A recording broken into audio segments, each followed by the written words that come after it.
Hello everyone, welcome to the channel. Today I have a traditional Bengali Roshmalai recipe that is very famous throughout South Asian countries. This is basically a dessert that is made from the curd of milk. The sweets are then cooked and immersed in a thick milk syrup called malai, and they are super tender. They absorb all those milk and become scrumptious. Often people complain the Rasmalai does not absorb the milk or becomes rubbery, but if you follow this recipe, I can guarantee you will get perfect result like this every single time. So before I move to the recipe, don't forget to subscribe and click that bell icon to stay tuned for more recipes. Let's get started.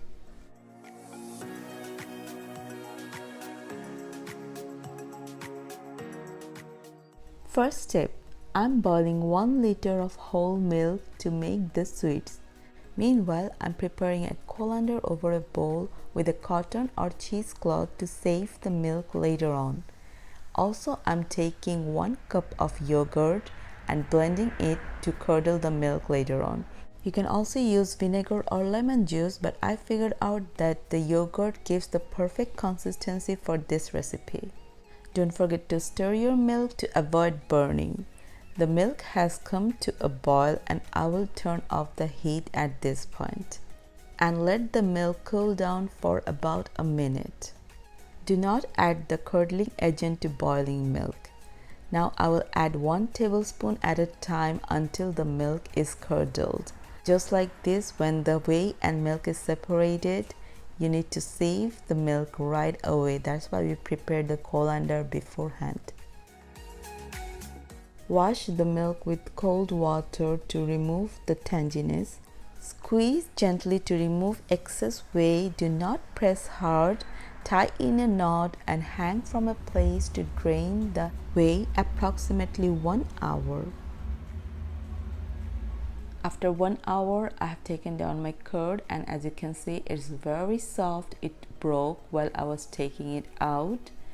Now just knead the dough until perfect consistency. There's another recipe where I have given all the tips and tricks to get the perfect consistency for kneading. I will link the recipe down in the description box for you. In short, knead until the dough forms a ball and starts releasing the grease. Take small balls and roll it between your palms to give it a shape like Rasmalai. You can either give a cylinder shape or round shape, depends on you. The original shape is cylinder, so that's what I'm doing today. Just make sure you make small because they will become double sized. Once you're done making them, just cover with a cloth and move on to your step 2, sugar syrup. I'm using 5 cups of water to make the sugar syrup.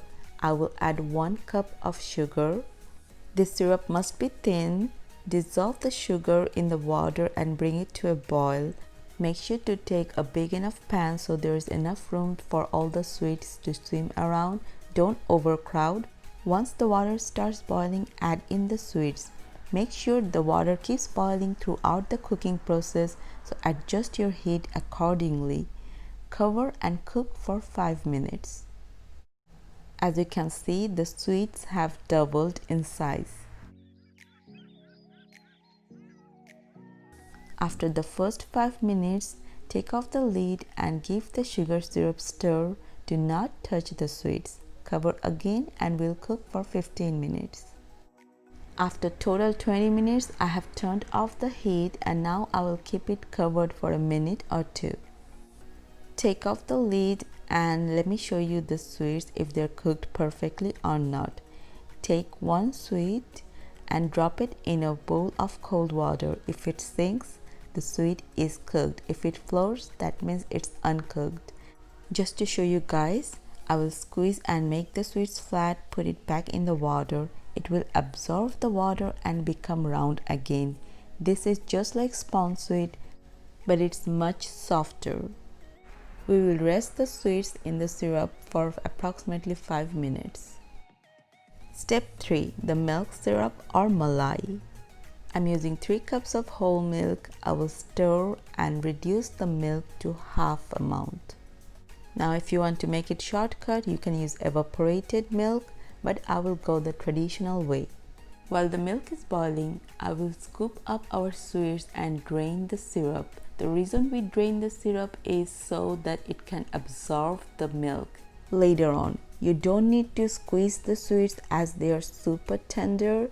Just keep them in a sieve and let them drain naturally. After the milk has reduced, I will add a half cup of sugar to condense the milk. Now you can add more sugar if you want to, but I think this much sugar is perfect. Don't forget to scrape down the sides and collect all those creams and put it back in the milk. For flavor, I'm using 2 cardamom pods. That is totally optional. You can just skip this part if you don't want to.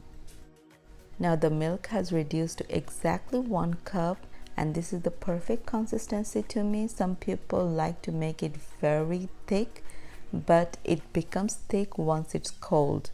I will add in our sweets now.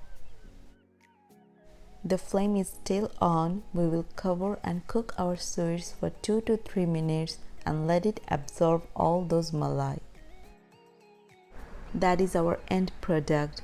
Now transfer in a bowl and let it cool before you garnish with your favorite toppings such as saffron or pistachios. This dessert is best served cold. Enjoy this delicious traditional Rasmalai.